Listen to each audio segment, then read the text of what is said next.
ritmo, la Super 7. Doctor, mire, hace poco nosotros tuvimos aquí como invitado al alcalde de Dajabón, apellido Riverón, y él contaba que hay una gran cantidad de ciudadanos dominicanos que se han desplazado de la zona fronteriza y que la situación es tan grave que a veces queda una persona en la casa, se le muere la esposa, entonces se casa con una haitiana y se da dando esa mezcla y ya hay una gran proporción de la población que es haitiana. Pero además tenemos una gran cantidad de nacionales haitianos que viven en República Dominicana. Una gran cantidad tan elevada que pudiera ser casi el 20% de la cantidad de gente que reside en República Dominicana. Entonces, bueno, además tenemos el problema de que la familia dominicana cada vez es más disminuida. Anteriormente el promedio eran 5 personas, ahora la familia dominicana quizás sean 3, porque la pareja tiene un hijo, pero las haitianas están teniendo 7, 8, 9 y 10 hijos. Si esa situación se mantiene a través del tiempo, ¿qué pudiera pasar con la República Dominicana? ¿Pudiera incluso convertirse esa población haitiana prácticamente en mayoría en República Dominicana? ¿Qué tanto le preocupa eso a los institutos haitianos y a los grupos que convergen para llamar la atención de la comunidad internacional para que vaya en auxilio de Haití para evitar esa presión migratoria hacia República Dominicana? Bueno, usted de alguna manera, con su intervención y su interrogante, sugiere un panorama sombrío, sin duda que es lo que estamos viendo, ¿verdad?, como realidad. Mire, nosotros vamos, por ejemplo, a municipios que son municipios en la cabeza de la provincia, como el caso de Jimaní. Y nosotros no encontramos a quién entregarle un material patriótico. ¿Cómo? Sí. Así. Eso es terrible. Y eso pasa, por ejemplo, yo estuve en Elías Piña y conversé mucho con gente que estaba ahí, profesionales que están en el comercio, ingenieros, que hacen comercio porque le conviene más o le renta más el comercio. Entonces ellos muy, muy discretamente nos revelan, dicen, miren, aquí hay un problema. Aquí les voy a decir, cerca del 50% de la gente que se mueve aquí es haitiano. El parque está tomado. Nos dicen, pero el problema es el siguiente, en ese otro por ciento concurre el asunto de la mezcla del haitiano con el dominicano, con la gravedad de que esos dominicanos que resultan de esa mezcla entienden que Haití es la parte débil y tienden a identificarse con Haití más que con la República Dominicana. ¿Entiende? Otra cosa que nos señalaban era que inexplicablemente estaban adquiriendo propiedades inmobiliarias haitianos y otros extranjeros por encima del precio de mercado. Y pago en efectivo. Y pago en efectivo. Eso se ha denunciado. ¿Entiendes? Entonces, cuando... Y los alquileres, que lo pagan carísimo. Mientras eso está pasando, nosotros tenemos ya, ahora el 26 de enero, se cumplirán 13 años de esta Constitución. Hace 13 años que hay una especie de reserva de ley en el artículo 10 de la Constitución que manda al Congreso a hacer una ley para regular lo concerniente al territorio en frontera, de modo y manera que se establezca una franja, una determinada extensión superficial, ¿verdad?, para que esa franja, en esa franja solo pueda adquirir la titularidad dominicanos y dominicanas, atendiendo al supremo interés de la nación. Pero eso no se ha hecho. Y en 13 años ya usted sabrá lo que ha pasado. En la Constitución del 10 está establecido. Sí, en el artículo 10. Entonces, doctor, ¿y dónde están los congresistas nuestros? Pero ese es el asunto, ese es el cuestionamiento. Y además, no tienen conciencia. Porque lo peor es eso, porque no estamos hablando de una ley cualquiera, estamos hablando de un asunto que preserva la soberanía terrestre. Pero el Instituto Duartiano, yo creo que el Instituto tiene que hacer ese proyecto. Pero lo hemos denunciado, está hecho. ¿Está hecho? Está hecho, pero no lo pasan. Anda, ¿Y cuánto costó, cuánto tiempo tuvo el proyecto del símbolo patrio en el Congreso? ¿12 años? Wow. ¿Entiende? O sea, Las cuestiones patrióticas a esa gente no le importa, definitivamente. ¿Cómo siente usted que estamos manejando ahora el tema Haití? Mire, los partidos políticos lo usan esto para hacer campaña y entienden que esto da voto, la manera en que se maneja. De hecho, hay uno de los candidatos o de los virtuales candidatos a la presidencia que ha desarrollado un discurso sobre esto. El presidente de la República, en su condición de presidente, también le ha tocado articular política, tomar decisiones sobre el tema. Y le pregunto, ¿cree usted que el manejo político de este asunto pudiera restarle importancia, no pudiéramos relajar el tema Haití frente a la gravedad que implica Haití para República Dominicana? Bueno, mire, yo creo que este tema convoca a la unidad nacional. Yo creo que el tema patriótico se coloca por encima de todo interés particular y tiene que primar el interés general de la nación. Ojalá que los políticos seriamente se interesen por el tema, porque es un tema de patria. Nosotros estamos aquí ahora mismo jugando, ¿verdad?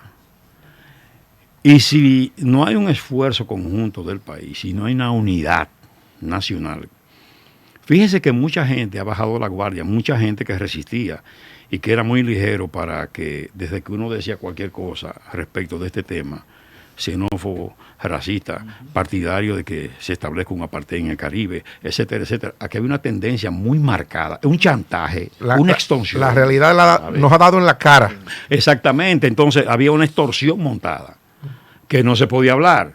Por lo pronto, ellos han callado, cuando no, e inclusive han hecho hasta causa común. Han tenido que reconocer, aunque no lo admiten públicamente, pero han tenido que reconocer que era cierto y que eso que usted señala, de lo que tiene que ver con la población, a nosotros nos impusieron un programa de control de natalidad en los años 70, comienzos de los 70. Nos obligaron. Y no fue una cuestión que lo tomó como medida el país. Organismos internacionales. Y pusieron en práctica programas, hacia una nueva familia. Eso lo establecieron a través de un órgano de salud pública que era Profamilia. Profamilia, que no era de salud pública, era una entidad ONG. Ajá. ¿Entiendes? Pero está bien. Nosotros podemos decir, bueno, eso parece bien. Sin embargo, ¿cuál es la realidad hoy?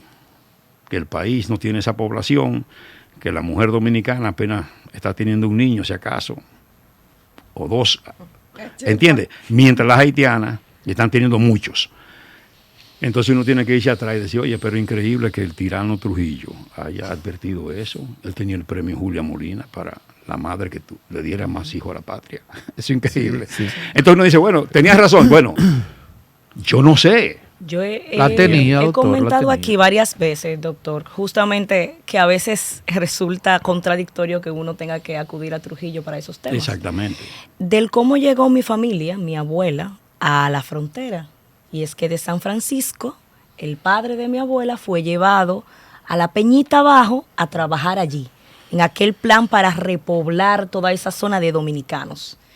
Y colinda mucho con lo que usted dice, que actualmente esa zona es tierra casi de nadie y que está llenándose de ciudadanos haitianos. Así es.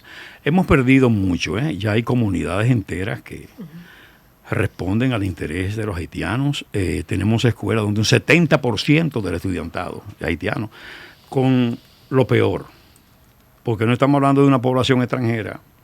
Caso nuestro, que vamos a Puerto Rico, vamos a Estados Unidos, vamos a España y somos respetuosos de las disposiciones de esos países y les rendimos tributo a la simbología patria de esos países. Estos no, estos resisten. Sí. Porque tienen instrucciones de los padres. Sí. Esos muchachos no se atreven a llevar allá una efigie, una imagen de Duarte a esas casas. Ellos no quieren ponerse de pie frente a la izada de bandera o cuando se interpreta el himno nacional. Hay una resistencia, pero además, durante muchos años han vendido la idea de que nosotros hemos sustraído de Haití estas tierras y que esto le pertenece. Sí. Doctor, tantas actividades y compromisos que tiene el instituto, ¿de dónde se nutre económicamente? Sí, recuerden que el instituto es una entidad oficial, aunque autónoma, ¿verdad? Okay. Con una independencia, pero está instituido por una ley desde el año 2001, Sí. que es la ley 12701, que establece que el instituto es una corporación de derecho público interno que tiene como misión la difusión de la vida, obra y ejemplo de Duarte, de la preservación de su imagen, de precisamente proteger a Duarte frente a los irrespetos, irreverencias, ultrajes.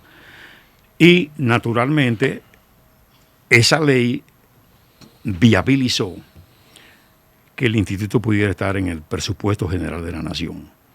Entonces nosotros recibimos del presupuesto general de la nación una partida presupuestaria Ok. que es administrada, ya ustedes saben, cómo debe ser, con el ejemplo que el instituto debe dar.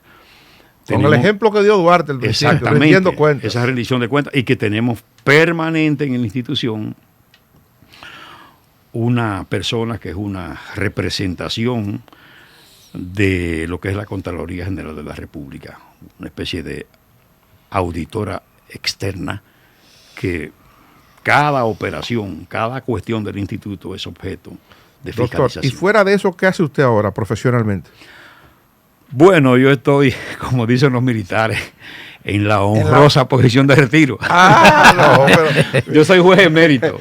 Ah, sí. Ahora yo soy juez emérito. usted es juez sí, emérito. sí, porque yo Usted- culminé con los 9 años, que es el periodo Sí, normal. del grupo Sí. que... Sí. Ajá, ya salió había un primer salido. grupo que era de 6, luego el otro- grupo de otro- 9, Sí, el otro grupo sale ahora en diciembre. el grupo de 12, exactamente, el tercer Sí, grupo. sí, sí. Hay gente que todavía lo recuerda a usted de su posición anterior, de la de registro de títulos, ¿verdad? Ah, Coordinador sí, nacional. sí, porque fue un trabajo muy intenso. Mucho tiempo. Sí. Muy intenso y muy bastante. intenso, porque la verdad es que nosotros desconocemos que tenemos el mejor sistema de registro del mundo, ese sistema Torrens, ese registro más eficaz y más efectivo. Eso lo trajeron Esa- los americanos aquí. Claro, tiene 100 años, para que 100 usted vea años. de que de Sí. cosas malas salen 100 cosas años. buenas. Sí, así mismo es. Ellos no lo trajeron para ayudarnos, lo hicieron para coger las tierras Sí, sí.